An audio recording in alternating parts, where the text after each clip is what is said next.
Une bataille navale menée dans un détroit, dont le résultat va changer la face de la guerre. La flotte surpuissante d'un envahisseur qui va subir un coup d'arrêt contre celle des défenseurs, bien inférieure en nombre. La postérité de cet affrontement pour les siècles et les siècles. Et non, je ne parle pas de la bataille de Salamine, qui a opposé Perses et Grecs lors des guerres médiques. Mais les similitudes sont grandes, avec la bataille de Myeongyang, affrontement épique entre la flotte japonaise et la flotte coréenne de l'amiral Yi, en pleine guerre Imjin. Une histoire méconnue que nous allons découvrir ensemble. Contexte.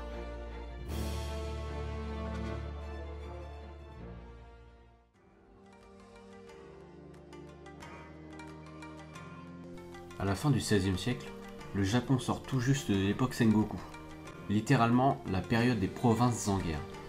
C'est une période très troublée où ni l'empereur ni les shoguns n'ont d'autorité sur les daimyo, petits seigneurs locaux qui s'entre-déchirent dans des guerres interminables. Cette situation dure quasiment un siècle. En 1551, un nouveau daimyo succède à son père. Son nom, Oda Nobunaga. Il commence à faire parler de lui dans les années qui suivent, en remportant guerre sur ses voisins, faisant de lui l'un des seigneurs les plus craints du Japon. Puis, en 1568, Oda prend carrément le contrôle de Kyoto, la capitale impériale, et y installe un shogunat fantoche.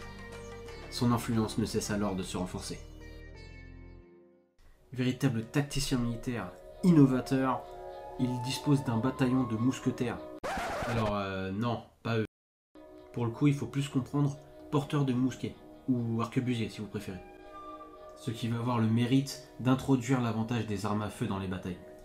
Il s'agit d'abord d'un petit contingent d'hommes, environ 500. Puis, au fur et à mesure des batailles, cet effectif va se renforcer jusqu'à environ 3000 hommes. Il introduit une rotation de ces tireurs, ce qui permet une volée de feu continue et renforce l'efficacité au combat. Les terres conquises sont redistribuées entre ses loyaux seconds et commandants. Contrôlant la moitié du Japon, sans rivaux ou presque, Oda ne souhaite rien de moins qu'un Japon unifié. Sous sa bannière, bien sûr.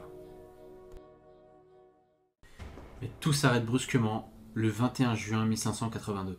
Présent avec un contingent réduit au temple Honnoji à Kyoto, il est attaqué par surprise par l'armée de Akechi Mitsuhide, qui n'est rien de moins que l'agent de liaison entre Oda et son shogun fantoche. Des faits, sa capture étant inévitable, Oda se fait seppuku. Son fils et héritier Nobutada, à ses côtés, fait de même. Akechi tente de convaincre l'empereur Ogimashi et les différents daimyo à proximité qu'il prend la suite d'Oda et prend le titre de shogun.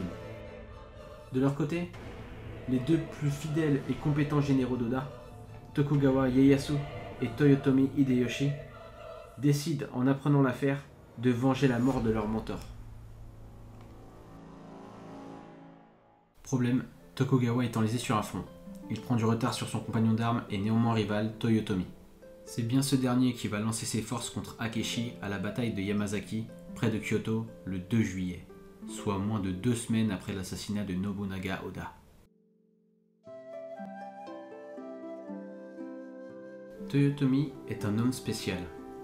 Né Iyoshimaru en 1537, il est fils de fermier et finit par rentrer au service d'Oda alors qu'il n'est encore qu'un jeune homme. Par plusieurs faits d'armes, il va se signaler par son talent et passer de simple soldat à général. Hideyoshi Toyotomi a vengé Oda, mais les années suivantes ne seront pas de tout repos. Il y aura une lutte pour le pouvoir entre diverses parties, dont les descendants d'Oda, le clan Tokugawa et lui-même, qui en sortira vainqueur et écartera ses rivaux. Toyotomi est nommé Kampaku dans le courant de l'année 1586, c'est-à-dire grand chancelier, et dans les années qui suivent, il va s'atteler à achever le vieux rêve de son mentor, achever l'unification du Japon. Ce sera fait après le siège d'Odawara en 1590. Il faut comprendre ici que l'intégralité des daimyo du pays gardent leurs responsabilités à un niveau local, mais sont soumis pour la première fois depuis des décennies à l'autorité d'un seul, le chancelier Toyotomi. Parfaitement conscient des cycles de guerre sans fin qui ont ravagé le Japon, Toyotomi souhaite rediriger la fureur des guerriers japonais sur l'empire Ming, l'entité chinoise de l'époque. Et pour ce faire, il commence par envoyer une délégation diplomatique à la cour du roi Sanjo de Joseon pour convaincre ce dernier de laisser passer les troupes nippones. La délégation amène maladroitement la requête du chancelier, si bien que le roi Sanjo y place un refus. Informé de la situation, la décision de Toyotomi est prise. Avant d'attaquer les Ming, le Japon envahira Joseon.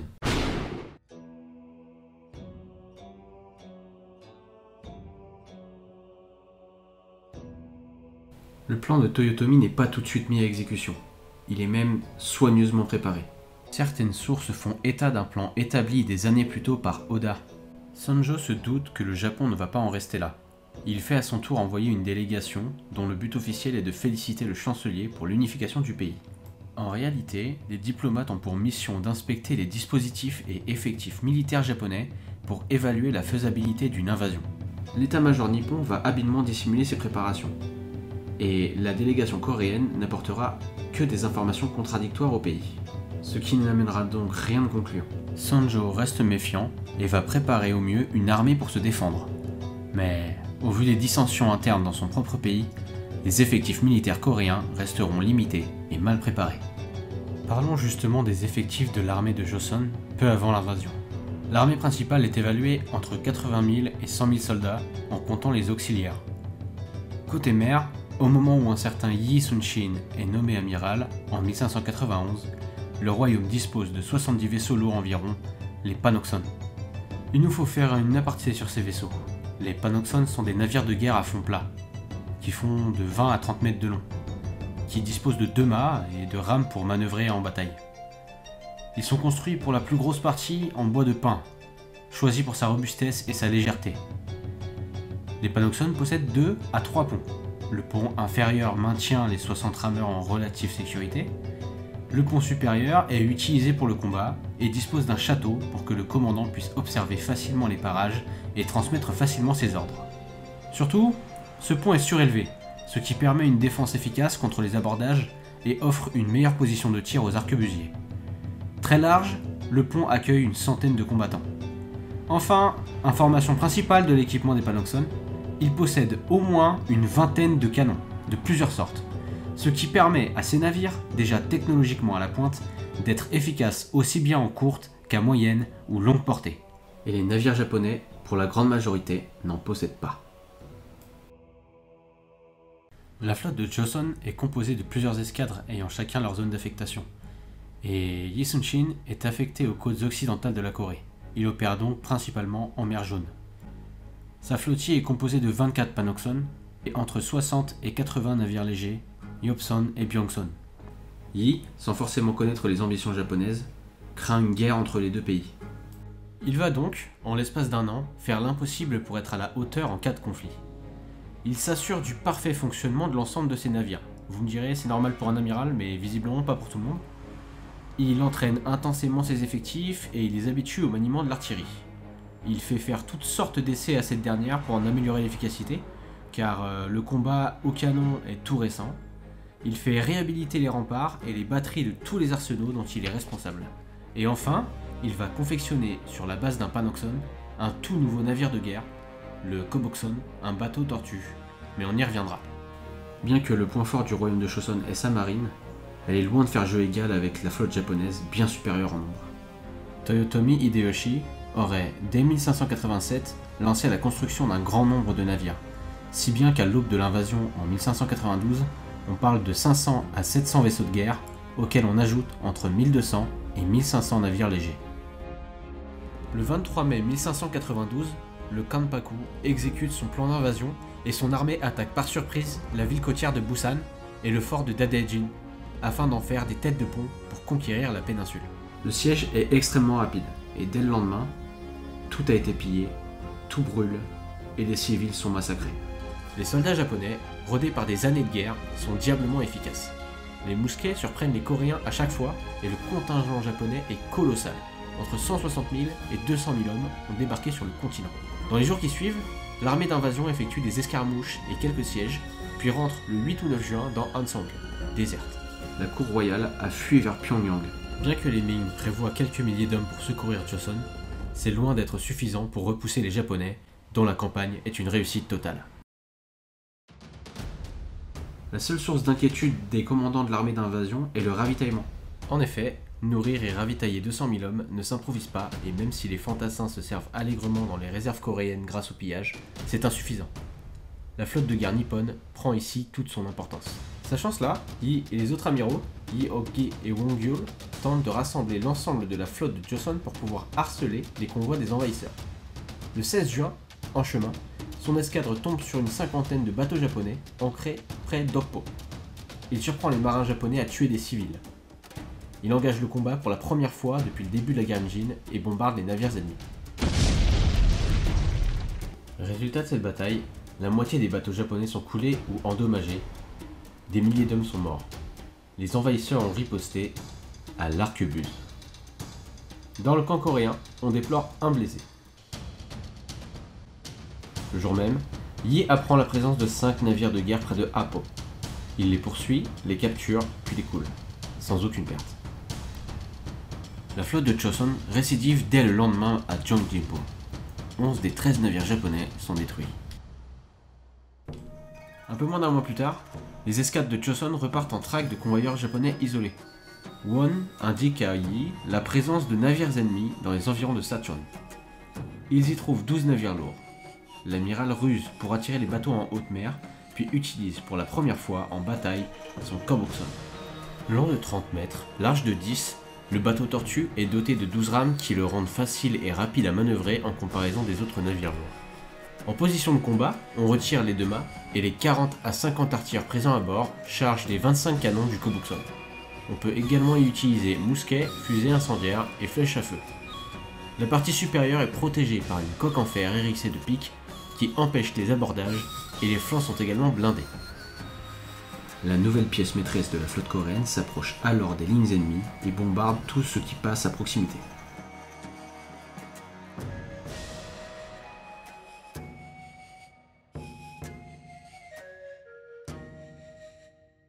La bataille de Sachon est encore une fois un franc succès. L'intégralité des navires japonais sont coulés et on dénombre une poignée de blessés côté Joseon. Mais le destin est bien dans leur camp. Un arquebusier a atteint l'amiral, qui s'en sort avec une blessure mineure au bras. Cette deuxième campagne de Yi sera une franche réussite avec 3 nouveaux triomphes de même acabit dans les jours qui suivent, à Dangpo le 10 juillet, Danghanpo le 13 et à Yulpo le 14. Bien que d'une redoutable efficacité, les Panokson coréens n'ont eu jusqu'à maintenant qu'à affronter des bouts de flotte japonaise. Cela changera dès l'engagement suivant, le 14 août. Côté japonais, Toyotomi fait de la chasse à la flotte de Yi l'objectif le plus important. Détruire les Panokson est devenu vital pour assurer le ravitaillement des troupes à terre, pour continuer à avancer dans la péninsule et pour devenir maître de la mer Jaune. Car l'objectif final reste quand même d'envahir l'Empire Ming.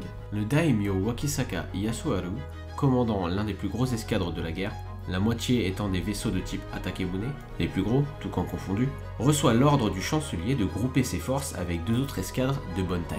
Selon Wakisaka, ces groupements mettent trop de temps à arriver. Il met donc seul le cap vers Yeonsu, la base d'attache de l'amiral coréen.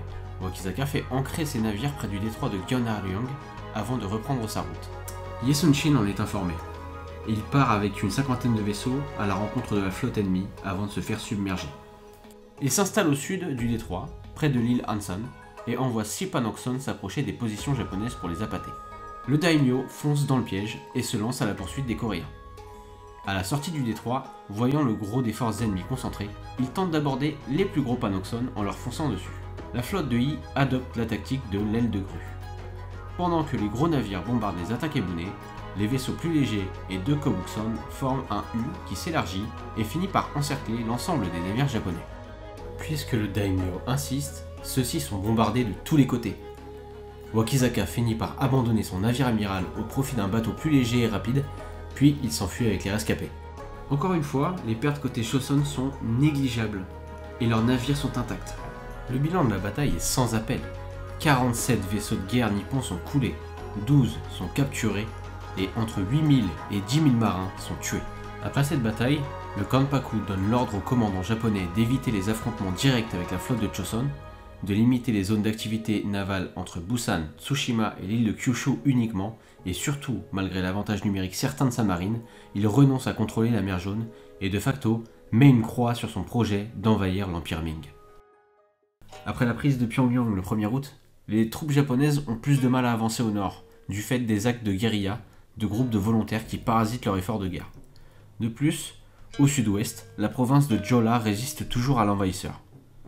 Afin de rectifier le tir, l'armée japonaise, menée par le daimyo Hosokawa Tadaoki, forte de 30 000 hommes, met le siège autour de la ville de Jinju le 5 octobre. C'est ce même jour que Yi-Sun-shin choisit pour attaquer par surprise la flotte japonaise qui mouille dans la baie de Busan.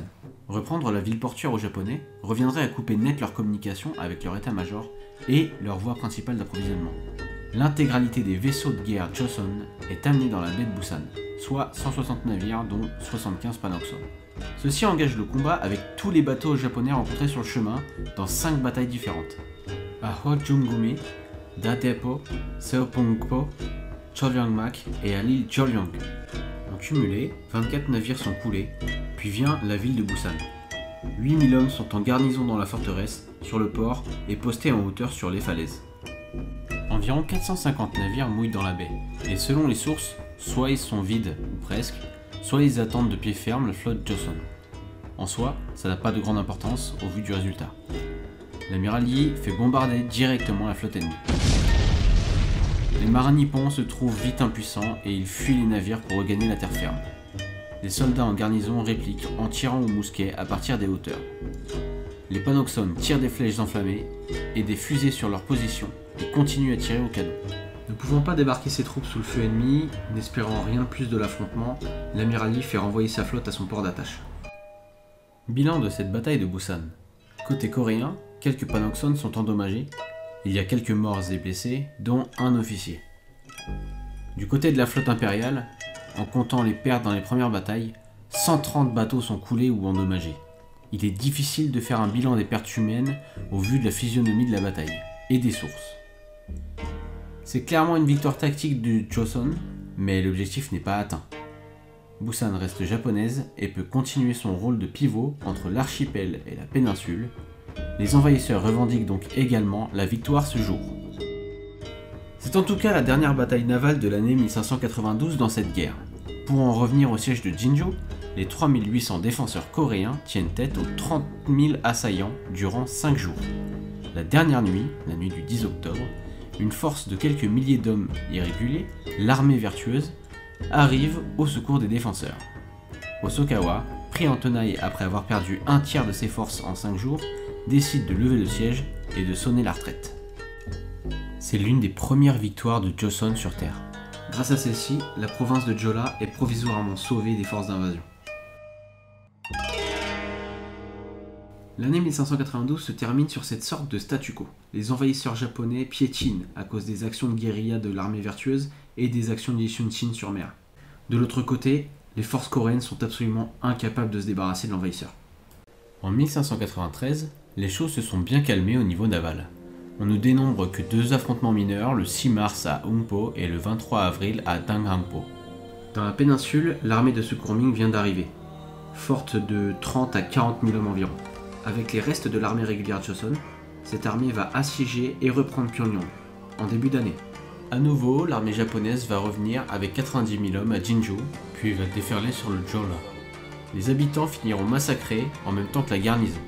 Au nord, les armées de Toyotomi sont repoussées jusqu'à Hansong. La capitale est reprise à la mi-1593.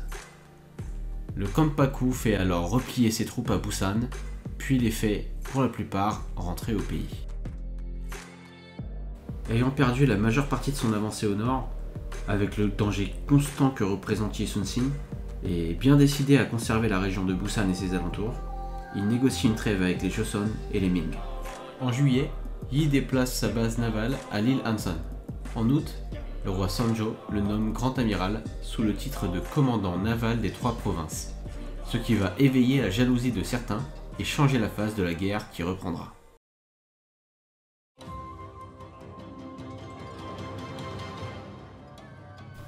Effectivement, la guerre reprend 3 ans plus tard après des négociations de paix échouées entre les parties. Les Ming souhaitent que le Japon devienne un état tributaire à la même enseigne que le royaume de Joseon, en échange d'avantages commerciaux et culturels. Toyotomi exige des compensations. Un mariage avec une fille de Wanli, l'empereur Ming, les provinces du sud de la Corée, un otage de la famille royale de Joseon, etc. Les diplomates chinois et japonais, sachant pertinemment que ces conditions ne seront jamais acceptées par l'empereur, s'arrangent pour annoncer à Wanli que le Kampaku accepte ces conditions. Lorsque ce dernier s'en rend compte, le dialogue est rompu, si bien que le 1er mars 1597, 140 000 Ashigaru et 200 navires de guerre traversent à nouveau la mer et s'installent dans le sud de la province de Gyeongsang. Lorsque les Chinois apprennent la nouvelle, 55 000 soldats et 20 000 marins sont envoyés en guise de renfort en Joseon, sous le commandement de Yan Hao. L'état-major japonais sait bien l'importance qu'a Yi Sun-sin dans le dispositif coréen.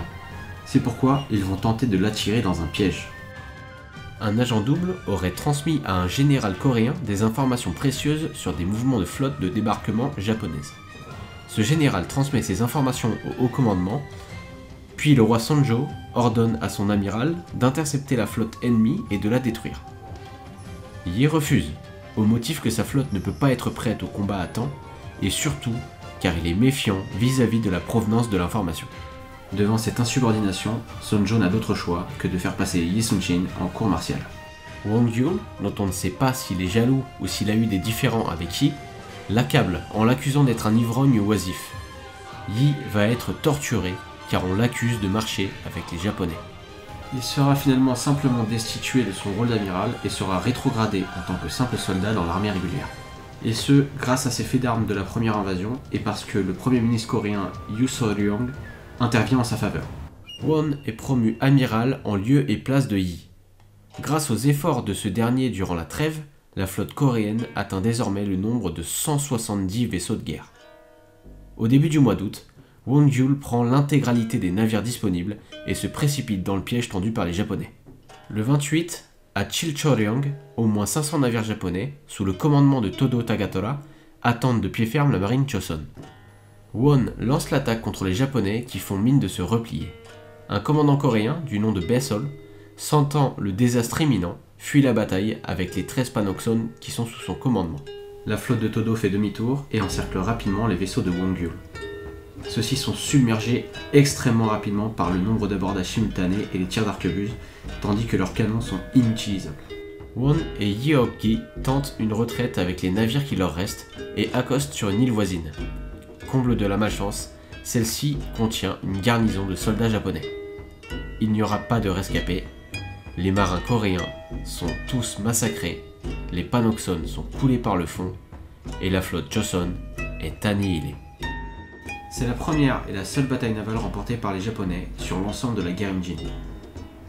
C'est aussi la seule où Yi Sun-sin est absent. Et justement, quelques jours plus tard, quand le roi apprend la nouvelle du désastre de Chilchoryong, il réinstalle Yi comme amiral en chef de la marine Joseon, c'est-à-dire de 13 Panoxon. Les Japonais étant maintenant maîtres de la mer, ils peuvent sereinement avancer dans la péninsule. Le daimyo Ukita Edie pose le siège de Namwon du 23 au 26 septembre 1597 avec 50 000 hommes environ.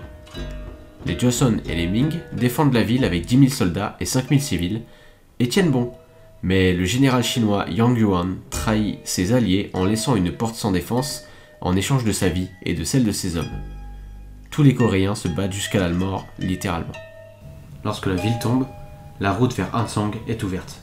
Bien approvisionnés, les Ashigaru avancent franchement jusqu'à Jiksan, où les Ming y emportent la bataille, le 16 octobre, à 6 000 contre 30 000.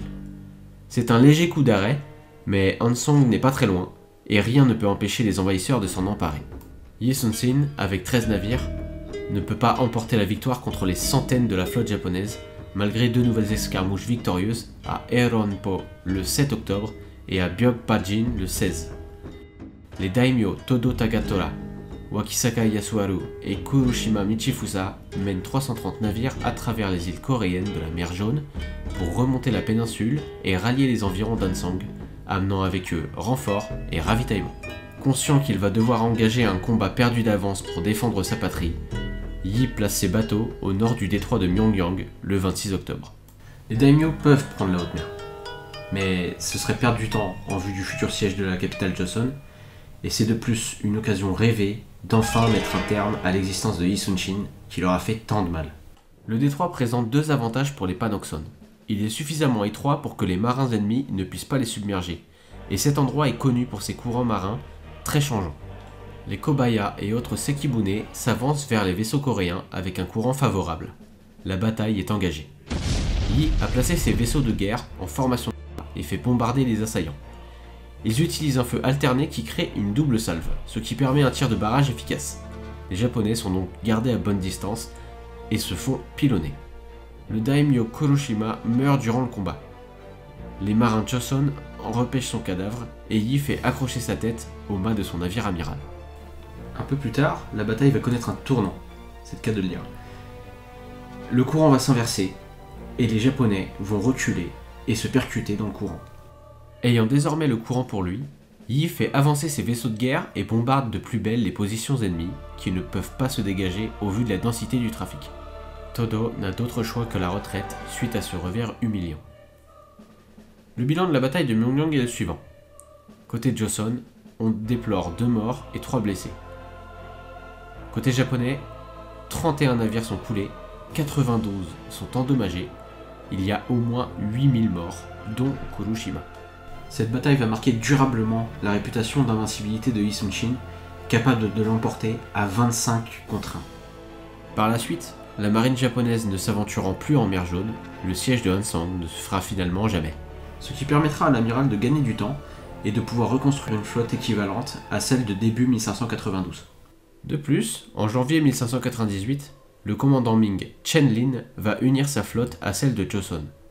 Côté terre, les armées alliées, bien que repoussées au siège d'Ulsan le 19 février, acculent les forces japonaises dans la région de Busan.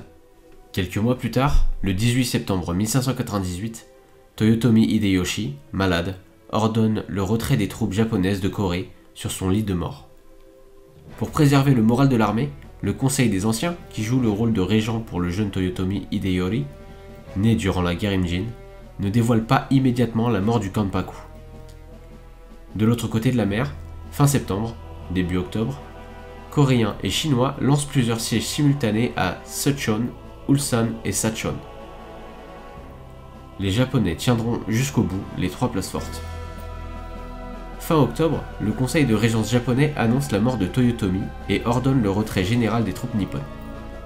Chen Lin et Yi Sun-shin effectuent un blocus autour de Suncheon qui maintient 14 000 Ashigaru menés par Konichi Yukinaga, la plupart enfermés dans leur forteresse.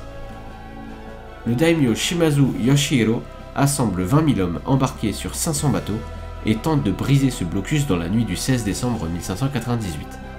Ils sont stoppés dans leur tentative par la flotte sino-coréenne à Noryang. Le combat fait rage, car la visibilité est très mauvaise et que les combats en mêlée sont nombreux. À l'aube, une bonne moitié de la flotte de Shimazu est hors combat, mais le navire de Chen Lin est en mauvaise posture. Son second, Denzilong, meurt en allant l'aider. Le daimyo lance une retraite vers Busan, mais Yi Sun-shin ordonne à sa flotte de les poursuivre. C'est alors qu'un arquebusé japonais parvient à tirer sur l'amiral, qui est mortellement touché à l'aisselle gauche. Les Panoxon renoncent à la poursuite et reviennent aider le commandant Chen Lin. À la suite de cette bataille, ce dernier tient à remercier Yi personnellement, mais Yi Won, neveu de l'amiral, lui annonce sa mort. L'émotion se répand rapidement parmi les vaisseaux de la flotte alliée. Le royaume de Joseon vient de perdre son plus grand héros. Bilan de la bataille de Noryang. Du côté des alliés, un Panoxon a été coulé, et on déplore 400 morts côté Ming, dont Denzilong, et 270 côté Joseon, dont Yi Sun-shin. En ce qui concerne le Japon, 200 navires sont coulés, 100 sont capturés, et il y a au moins 12 000 morts. Noryang est la dernière bataille de la guerre Imjin, qui, si elle n'est pas officiellement terminée, prend fin ce jour, laissant la péninsule exsangue après 7 ans de guerre. Les Nippons rentreront au pays et s'entretueront pour le pouvoir lors de la bataille de Sekigahara les 20 et 21 octobre 1600, ouvrant l'ère Edo. Lorsque le Japon s'est pacifié, en 1604, le moine coréen Yu Jong se rendra au Japon pour négocier un accord de paix avec Tokugawa Ieyasu, grand vainqueur de Sekigahara et shogun du Japon.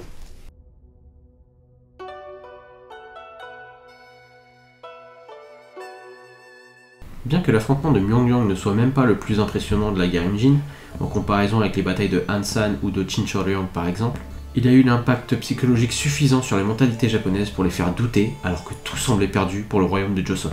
Tacticien hors norme, invaincu, Yi Sun-shin laisse une place importante dans l'histoire de la Corée, comme étant leur plus grand héros. Celui qui simplement un an auparavant est nommé amiral semble avoir changé le destin de sa nation d'une invasion quasiment inéluctable. Et comme un symbole, après avoir tout donné pour sa patrie, avoir été torturé, etc., finit par donner sa vie le dernier jour de cette guerre. Il laisse derrière lui ce souvenir impérissable pour la Corée, et également quand même le Nanjung Ilgi, un journal personnel retraçant le point de vue de l'amiral durant tout le long de la guerre Imjin. Qui sait ce qui aurait pu se passer en Asie si Toyotomi avait pu envahir l'Empire Ming comme il avait prévu à la base. Sur le même sujet, comment le Japon aurait réagi? Aurait-il mué vers l'ère Edo s'il avait gagné la guerre Imjin? En tout cas, merci à vous d'avoir suivi cet épisode d'Histoire Méconnue. J'espère que vous avez apprécié. Et partagez notre travail à vos mates, c'est important. Si vous souhaitez en discuter, on est là, voilà. Donc n'hésitez pas. Si vous souhaitez en voir plus, je vous conseille de vous tourner vers 2 films coréens. The Admiral, Roaring Currents, sorti en 2014, qui retrace la bataille de Myeongnyang, et Ansan, la bataille du dragon, sorti en 2022, qui retrace la bataille d'Ansan, tout simplement. De plus, un 3e film est censé sortir en 2024, retraçant la bataille de Noryang. Si vous êtes plus livre, il y a Histoire de la Corée des origines à nos jours, sorti en 2012, écrit par Pascal Daillé-Burgeon. Sur YouTube, vous avez une très longue, dense et complète vidéo de Kings and Generals, en anglais par contre, qui retrace la guerre Imjin dans son intégralité, qui le fait bien mieux que nous. Je vous placerai le lien quelque part. A bientôt, on l'espère, pour de prochaines histoires. Bye.